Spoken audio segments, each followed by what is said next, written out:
बिस्मिल्लाहिर्रहमानिर्रहीम। अस्सलाम वालेकुम। This is Saima's cooking secrets. Welcome to my kitchen.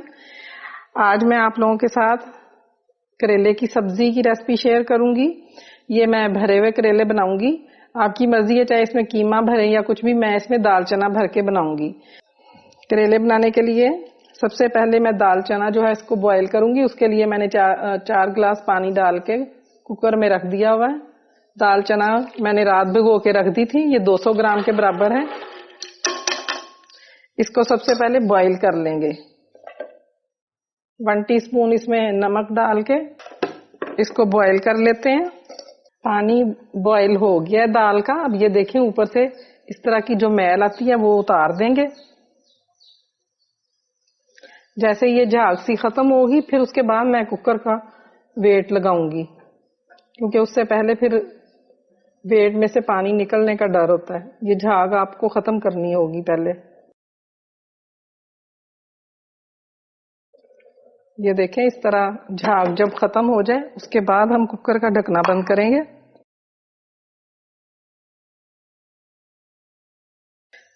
साथ ही मैं इसका वेट लगा दूंगी। वेट हिलने के बाद हम 10 मिनट तक इसकी कुकिंग करेंगे। कुकर का वेट हिलने लग गया है। अब तकरीबन इसकी 5 से 6 मिनट तक इसकी कुकिंग करेंगे। करेले मैंने अच्छे से वॉश कर लिए हैं। ये छीलने से पहले ही आप अच्छी तरह इनको वॉश करके तो हाथों से निचोड़ लें, तो इसको नमक लगाने की जरूरत नहीं रहती। ये इसी तरह बहुत मजे के बनेंगे। अब मैं इनको इस तरह छील लेती हूँ। करेलों को तकरीबन मैंने 1 kg के बराबर करेले लिए हैं। इनको इस तरह हल्का हल्का सा ऊपर से छील लें। इस तरह छिलके उतार के और फिर अंदर से इसका बीज भी निकालेंगे। इस तरह हल्का सा कट लगा के अंदर से बीज भी निकाल दें सारे। इस तरह सारे बीज निकाल के तमाम करेले मैं छील के और बीज निकाल के रेडी कर लेती हूँ। 10 मिनट हो गए इसकी कुकिंग होते हुए। अब मैं फ्लेम बंद कर दूंगी और इसका वेट खोल देंगे। स्टीम अच्छे से निकल गई है। अब मैं खोल के चेक कर लेती हूँ। दाल अच्छे से गल गई है। अब करेलों में भरने के लिए इसको मैं थोड़ा सा फ्राई करके रेडी करूंगी। दाल को फ्राई करने के लिए मैं मसाला तैयार करूंगी। उसके लिए मैंने 2-3 टेबलस्पून के बराबर ऑयल डाला है और 2 अदद मीडियम साइज के प्याज लेके मैंने उन्हें रफली बारीक चॉप कर लिया था। बस इसको लाइट सा गोल्डन होने तक हमने फ्राई करना है प्याज को। प्याज अच्छा सा सौते हो गया, इसका कच्चापन भी खत्म हो गया। अब इसमें 1 टेबलस्पून के करीब मैं लहसुन और अदरक का पेस्ट शामिल कर दूंगी। इसमें 1 मिनट के लिए इसको फ्राई करेंगे। 2 टेबलस्पून के करीब पानी शामिल करेंगे। साथ ही आपने फ्लेम बिल्कुल लो कर देना है। हमने दाल चना जो है उसके अंदर नमक डाल के उसको बॉईल किया था, तो अब मैं प्याज जितना सिर्फ 1/4 टीस्पून नमक डालूंगी इसमें। थोड़ा सा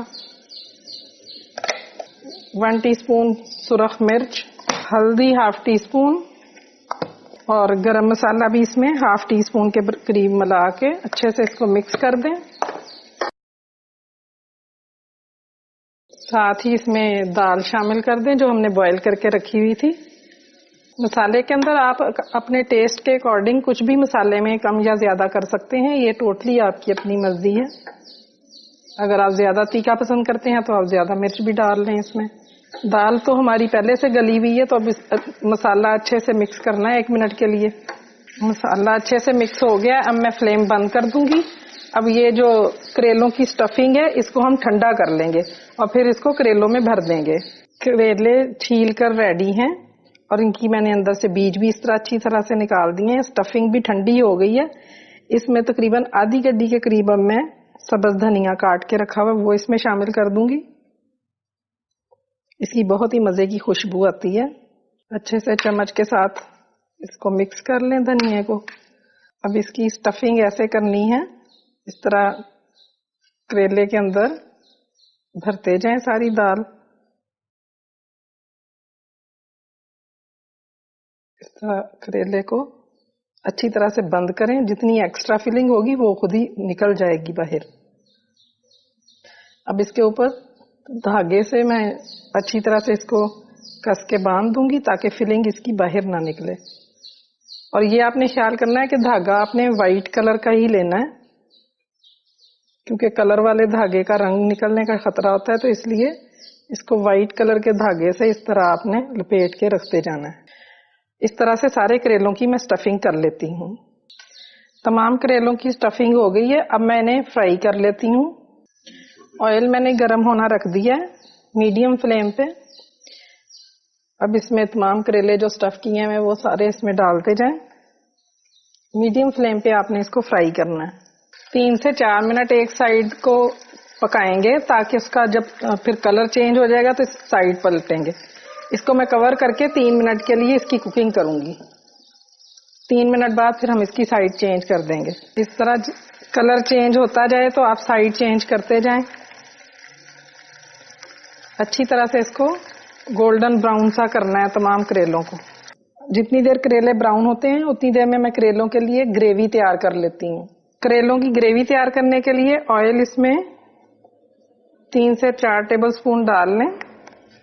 साथ ही इसमें मैं ये प्याज मैंने इस तरह से लच्छेदार काटा हुआ है, तकरीबन ये 1 पाव के बराबर है, यानी 250 ग्राम। इस तरह बड़ा बड़ा लच्छों में कटा हुआ बहुत मजे का लगता है। ये शामिल कर दें। इसको हल्का सा सौते करना है, ब्राउन नहीं करना आपने, क्योंकि इसमें प्याज एज अ वेजिटेबल यूज हो रहा है। थोड़ा सा ऑयल और शामिल कर दें, 2 टेबलस्पून के करीब। प्याज हमारा ज्यादा है। करेलों में पका हुआ प्याज बहुत ही टेस्टी लगता है, ये आपने जरूर ट्राई करके देखना है। प्याज सौते हो गया। अब इसमें मैं टमाटर शामिल कर दूंगी। ये भी तकरीबन 1 पाव के करीब है, यानी 250 ग्राम। टमाटरों को अच्छी तरह मिक्स करेंगे। करेलों का अपना मसाला जितना चाहिए था वो तो उसमें है। अब हमें इस ग्रेवी जितना मसाला जो चाहिए वो डाल लेते हैं।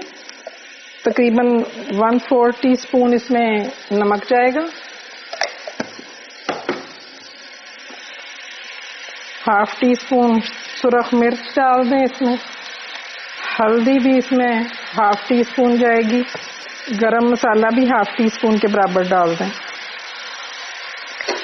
अच्छे से इसको मिक्स कर दें। बीच बीच में चम्मच चलाते रहें। मसाले की उस वक्त तक कुकिंग करनी है कि अच्छी तरह टमाटर इसमें गल जाएं। 2 टेबलस्पून के करीब इसमें पानी डालना है मैंने। टमाटरों को स्टीम में देने के लिए मैं कवर करके 5 मिनट इसको रख दूंगी। टमाटर थोड़ी देर स्टीम में रखने से नरम हो गए। अब इनको अच्छी तरह से मैश कर लें। थोड़ी सी दाल हमारी जो स्टफ की थी उसमें करेले में वो बची हुई है, वो भी थोड़ी सी मसाले में शामिल कर दें, बहुत मजे की लगेगी। करेले मैंने फ्राई करके रख लिए थे। ये इस तरह ब्राउन कलर के हो जाएं तो फिर आपने ऑयल से निकाल देने। अब ये जो हमने ग्रेवी तैयार की है इसमें करेले मैं रख दूंगी। लो फ्लेम पे अब 10 से 15 मिनट के लिए इसको दम पे पड़े रहने देना है, ताकि करेलों का जायका अच्छी तरह से मसाले के अंदर आ जाए। अब हम 15 मिनट के बाद इसको चेक करेंगे। बीच बीच में आपने चम्मच भी चलाते जाना है, कहीं ग्रेवी नीचे ना लगे। 15 मिनट हो गए, मैं इसको स्टीम पे दिया हुआ था। अब चेक कर लेते हैं। वाह, टमाटर भी अच्छे से फ्राई होके देखें ऑयल अलहदा नजर आ रहा है। बहुत ही मजे की खुशबू आ रही है। आपने इस तरह जरूर मेरे इस तरीके से बना के देखने, करेले बहुत ही टेस्टी बनेंगे। अब मैं फ्लेम बंद कर दूंगी। बहुत ही मजे के करेले बनकर रेडी हैं। मजे की खुशबू आ रही है। आपने मेरी रेसिपी जरूर ट्राई करनी है, इंशाल्लाह आपको भी बहुत मजा आएगा। अगर आपको मेरी रेसिपी ये पसंद आती है तो आपने लाइक का बटन जरूर क्लिक करना है। और ऐसे व्यूअर्स जो फर्स्ट टाइम मेरे चैनल पे हैं वो मेरा चैनल जरूर सब्सक्राइब करें और बेल आइकॉन क्लिक कर लें, ताकि आपको मेरी तमाम नोटिफिकेशंस टाइमली मिलती रहें। बहुत जल्द फिर एक नई रेसिपी के साथ इंशाल्लाह दोबारा मुलाकात होगी। तब तक के लिए अल्लाह हाफिज।